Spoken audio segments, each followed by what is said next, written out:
Croeso i gyfres podlediad Pod Addysgu Colegau Cymru. Gyda chefnogaeth Llywodraeth Cymru, mae'r sesiynau 10 munud hyn yn cynnig awgrymiadau dysgu ac addysgu ymarferol i ddarlithwyr addysg bellach ac ymarferwyr dysgu seiliedig ar waith. Gyda chyfraniadau gan golegau o bob rhan o Gymru, mae'r gyfres yn cynnig cyfleoedd dysgu proffesiynol i staff yn y sector addysg bellach clywed am enghreifftiau o arfer gorau. Mae 4 thema allweddol: gwydnwch, digidol, gwahaniaethu ac addysgeg safon uwch. Am y wybodaeth bellach, ewch i wefan colegau.cymru. Croeso i chi'r podlediad yma. Enfys Owen ydw i. Dwi'n gweithio fel swyddog datblygu addysg bellach a phrentisiaethau efo'r Coleg Cymraeg Cenedlaethol. Thema'r podlediad hwn fydd Ddwyiethrwydd. Bydd yma gyflwyniad ar sut i fynd ati i addysgu'n ddwyieithog yn y sector ôl-16, gyda chipolwg ar y cyd-destun a'r gefnogaeth ar gael i'ch rhoi chi ar waith. Yma i rannu'ch ei harbenigedd o'r maes hwn, mae Gwennan Richards o grŵp Llandrillomenau a Sgiliaeth a Dr Lwri Morgans o'r Coleg Cymraeg Cenedlaethol. Bydd Lwri a Gwennan yn trafod strategaethau defnyddiol i chi wrth addysgu yr hyfforddiant sydd ar gael a'r adnoddau i chi allu manteisio arnynt. Felly croeso Gwennan a Lwri. Diolch yn fawr, helo, shwmai. Diolch yn fawr. Gwych, diolch yn fawr i chi. Felly, yn gyntaf, ga i ofyn i chi ddeud rhywfaint am eich hun a'ch rôl, falle gan ddechrau efo chdi Lwri. Helo, shwmai. Fi yw Lwri Morgans. Wy'n gweithio fel rheolwr academaidd addysg bellach a phrentisiaethau i'r Coleg Cymraeg Cenedlaethol. Angwaith i yw gweithredu'r strategaeth newydd i gynyddu darpariaeth ôl-16 dwyieithog yn y sector hynny i'r Coleg Cymraeg Cenedlaethol. Ffantastig, diolch Lwri. A Gwennan, beth amdano ti a dy rôl di? Ia, Enfys. So Gwennan Richards ydw i. Dwi'n reolwr canolfan sgiliaeth a dwi hefyd yn reolwr datblygu dwyieithrwydd i grŵp Llandrillomenau. Fel rheolwr sgiliaeth, dwi'n gweithio, dwi'n arwain tîm bychan sy'n gweithio ar draws Cymru gyfan yn cefnogi'r sector ôl-16 efo addysgu ac asesu'n ddwyieithog. Gwych, diolch yn fawr Gwennan. A wedyn, Lwri, os na fodd i ti roi trosolwg i ni o waith y Coleg Cymraeg Cenedlaethol, please? Diolch Enfys. Mae'r Coleg Cymraeg wedi bod yn gweithio gyda phrifysgolion ers tua 10 bellach, ac mae sefyllfa'r Gymraeg mewn addysg uwch wedi trawsnewid o ganlyniad i hynny.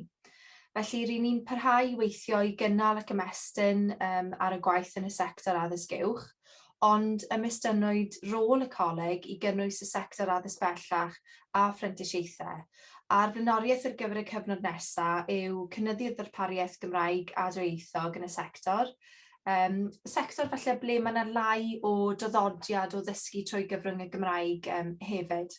Felly mae'r strategaeth yn targedu bob dysgwr ac yn neili at ddatblygu sgiliau Cymraeg bob dysgwr a phob aelod y staff yn y sector ôl-16. Felly mae pawb ar y continuum iaith yn rywle, ac felly o weithredu'r strategaeth, rydyn ni'n symud pawb ar hyd y continuum o ymwybyddiaeth i ddealltwriaeth, i ddatblygu hyder a'i sgiliau rigoldar nhw hefyd. Felly mae yna 6 themau strategaeth, sef dysgwyr, staffio, darpariaeth, adnoddau, cymwysterau a chyflogwyr, ac felly mae angen datblygu a chynnydd yn erbyn yr holl themau hyn mwyn gwireddu'r strategaeth. Gwych, diolch yn fawr Lwri. A wedyn, os ydy gwrandawyr heddiw isio gwybod fwy am waith y coleg, os a ffordd iddyn nhw gwybod fwy am eich gwaith? Ie, felly mae croeso i bawb i fynd i wefan y Coleg Cymraeg Cenedlaethol. Mae yna adran fyny ar gyfer y sector addysg bellach a phrentisiaethau, a hefyd i ni yn dosbarthu newydlen bob cwarter hefyd yn sôn am y datblygiadau, yr adnoddau a'r gwaith i ni'n wneud. Felly mae yna hen rifynnau o'r newydlen ar y wefan, a gallwch chi gyfrestru fyna hefyd i dderbyn y newydlen ac i fod yn rhan o'r restr bostio hefyd. Gwych, diolch yn fawr Lwri. A wedyn Gwennan, ydych chi esbonio rhywfaint am waith sgiliaeth i ni, please? Wrth gwrs, dim problem. Mae Canolfan Sgiliaeth wedi bod yn darparu cymorth ar ddwyieithrwydd i'r sector addysg ôl 16 yng Nghymru ers i sefydlu nôl yn 2001. Da ni rhedeg sesiynau hyfforddi, rhaglen mentora, yn darparu cyngor ar arferion da ac yn datblygu adnodda mwyn cefnogi staff y sector i ddatblygu a mireinio i sgiliau addysgu ac asesu'n ddwyieithog. Ers mis Awst llynedd, da ni wedi bod yn arwain rhaglen datblygu staff y Coleg Cymraeg Cenedlaethol. Mae bob dim yn y rhaglen wedi ariannu gan y coleg, felly does ddim cost i'r darlithydd, aseswr na'r cyflogwyr. Gwych. A wedyn sy'n mae rhywun yn mynd ati i gyfrestru ar eich cyrsiau chi? Wel, mae'r gwybodaeth am yn cyrsia a'n rhaglen mentora i gyd ar yn gwefan ni. Sa chi'n teipio sgiliaeth i mewn i'ch porwr gwedd, chi o hyd iddo fo'n syth. Ar yr wefan yna, mae yna ffurflen gofrestru i chi ddatgan diddordeb mewn derbyn hyfforddiant neu cefnogaeth mentora gan sgiliaeth. Da ni hefyd yn defnyddio cyfryngau cymdeithasol, Facebook a Twitter yn bennaf i rannu gwybodaeth a dolenni i'n ffurflenni cofrestru ni. Felly, dilynwch ni ar y cyfryngau cymdeithasol a gewch chi'r newyddion diweddara a fyddwch chi'n gallu cysylltu efo ni gofrestru ar gyrsia. Gret, diolch Gwenan. Wedyn, pa gefnogaeth wedyn sydd ar gael i ddarlithwyr ac aseswyr i ddangosod y Gymraeg a ddwyieithrwydd fel rhan o'i dysgu? Dwi'n meddwl bod ni wedi dechrau trafod y fanna drwy dy gyfeiriad at y cyrsia, Gwenan. Oes yna fwy o gefnogaeth allan yna lle? Wel, mae sgiliaeth, fel dwi wedi sôn yn barod, yn cynnig ystod o hyfforddiant i'r sector. Mae gennym ni gyrsia byr, hyd at cwrs modiwl MA llawn, felly mae yna lot o ddewis yna. Da ni hefyd yn cynnig cefnogaeth un i un wedi deilwra drwy ein cynllun mentora ni. Felly mae yna lot o opsiynau i unigolion sydd eisiau datblygu sgiliau Cymraeg a ddwyieithrwydd. Does dim rhaid bod yn rhugl yn y Gymraeg i wneud cwrs sgiliaeth. Mae gynnon ni gyrsia ar gyfer unigolion sy'n ddi-Gymraeg yn ogystal, felly yna rhywbeth i bawb ar gael. Mae gennym ni hefyd ystod o adnodda ar-lein ar ein gwefan ni i helpu darlithwyr ac aseswyr gyda mewn osod y Gymraeg. Ond hefyd mae yna lot o adnodda eraill sy'n hwnt i besgu gan sgiliaeth lle. Felly, dwi'n gwybod os di Lowri mynd i sôn rhywfaint am porth adnodda, ond mae yna lot o adnodda Cymraeg a dwyieithog yn fanno gall darlithwyr ac aseswyr i defnyddio i ddod â fwy o Gymraeg i mewn i'w dysgu. Ie, diolch Gwenan. Oes, mae'r porth adnoddau gyda ni ar wefan y Coleg Cymraeg Cenedlaethol, felly y porth adnoddau yw y casgliad o'r adnoddau sydd wedi cael eu comisiynu gennym ni yn y sector addysg bellach, prentisiaethau a hefyd ar gyfer y sector addysg uwch. Mae yna gasgliad o adnoddau cyfrwng Cymraeg a dwyieithog, a hefyd mae yna adnoddau sydd wedi cael eu casglu ar draws yr holl sectorau yma hefyd wedi cael eu lleoli fyny. Felly mae yna dros 150 o adnoddau newydd yn mynd yn fyw ar y porth adnoddau erbyn diwedd Mawrth 2021 eleni. Yn sgil y prosiect ni wedi bod yn gweithio gyda'r Llywodraeth, sef prosiect dysgu cyfunol o fewn iechyd y gofal plant, gwasanaethau cyhoeddus a hefyd amaeth. Yn amlwg, oedd Gwenan hefyd yn sôn am yr hyfforddiant a'r gefnogaeth sydd ar gael hefyd gan sgiliaeth, a hefyd mae'r cynllun Cymraeg gwaith hefyd i ni gweithio gyda'r ganolfan dysgu Cymraeg a Cholegau Cymru sy'n cydlynu y cynllun hwnnw ar ein rhan ni hefyd. Felly cynllun yw i staff i uwchsgilio i sgiliau Cymraeg, i ddatblygu i sgiliau Cymraeg nhw yn barod ar gyfer y dosbarth. A hefyd, i ni wedi datblygu adnodd cefnogi ôl 16 sydd yn cynnwys ystyr o bethau fel cynllawiau arfer dda, enghraifft, astudiaethau achos, hefyd o'r sector ôl 16, a hefyd pethau fel sut i fynd ati i greu proffiliau iaith o fewn yr adran, clywed am beth yw'r prosiectau gwahanol sydd wedi cael eu cynllunio a'i rhedeg gan golegau darparu'r prentisiaethau eraill. Ac felly yr adnodd yma, y pwrpas yw bod pawb yn gallu dysgu wrth ei gilydd a chael ceisio a treialu profiadau gwahanol hefyd. Diolch. Felly, Sut ydych chi'n awgrymu wedyn i darlithydd sydd ddim yn siarad Cymraeg i ddefnyddio a manteisio ar sgiliau Cymraeg i dysgwyr nhw? Un o'r pethau cyntaf fyddwn ni'n gweud sydd angen yw hyder i fedro yn y lle cyntaf. Felly i drio chwarae o gwmpas gyda'r iaith a hefyd defnyddio strategaethau fel defnyddio'ch myfyrwyr falle sy'n rhugl neu'n sy'n hyderus yn y Gymraeg, falle i ynganu geirfa neu ymedroddion enghraifft. Ond yn sicr hyder i fedro a threalu yn y dosbarth yw'r cyngor cyntaf fyddwn ni'n dweud i unrhyw ddarlithydd. Ia, dwi'n cytuno efo chdi Lowri, ond mae cael siaradwyr Cymraeg mewn dosbarth yn gallu rili neud gwahaniaeth mawr, yn gallu dod â mwy o'r Gymraeg ac yn gallu dylanwadu ar aelodau eraill o'r grŵp.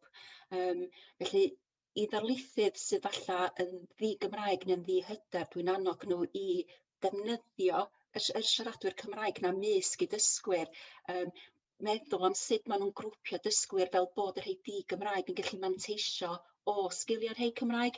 Wrth gwrs, ti isio rhoi siaradwyr Cymraeg efo'i gilydd weithiau hefyd i gefnogi gilydd, ond mae yna le iddyn nhw gefnogi siaradwyr di-Gymraeg ar dasgad dwyieithog ac ati fel bod heini sydd eisiau datblygu sgiliau yn cael y cyfle i wneud hynny. Mae siaradwyr Cymraeg hefyd wrth gwrs yn gallu cyfrannu at wers yn Gymraeg, ateb cwestiynau'n Gymraeg, rhoi cyflwyniadau'n Gymraeg, a mae hynna'n jyst dod fwy a fwy o iaith i mewn i'r gwersi, a mwy o bobl sydd yn clywed ac yn gweld yr iaith trwy gwersi, y mwy o sgiliau nhw fydd yn cael ei datblygu. Ac wrth gwrs, mae trawsieithu yn rhywbeth arall fedri di ddod i mewn. Mae gofyn wrth dysgwr sy'n rhugl yn y Gymraeg trawsieithu cyfraniadau Saesnag yn gallu dod â, nid yn unig dod â mwy o Gymraeg i mewn i'r wers, ond mae sgiliau trawsieithu yn sgiliau sydd yn datblygu dealltwriaeth o'r pwnc hefyd. So, os wyt ti'n gallu trawsieithu cyfraniad Saesnag i'r Gymraeg, mae'r broses yna o trawsieithu yn golygu bod chdi'n deall y pwnc well, deall beth bynnag wyt ti'n trio egluro yn well. Felly, nid yn unig bod o'n dod â fwy o Gymraeg i'r dosbarth, ond mae'n helpu'r dealltwriaeth hefyd. Yndi, bendant. Diolch fawr, Gwenan, am hynna. Felly, meddwl am aseswyr, sut wedyn sa'ch chi, os nad ydyn nhw wedi arfer gweithio drwy gyfrwng Gymraeg, sut mae modd iddyn nhw yn wahanol i ddarlithwyr defnyddio chydig rhywfaint o Gymraeg yn ei gwaith? Oes gennych chi unrhyw enghreifftiau neu syniadau o ran hynny?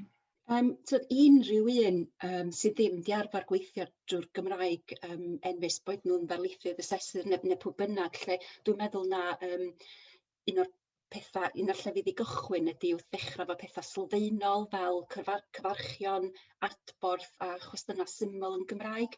Mae pethau fel hyn yn hawdd i dysgu a mae normaleidio'r Gymraeg a dros amser daw'r Gymraeg yn rhan naturiol o'i gwaith nhw.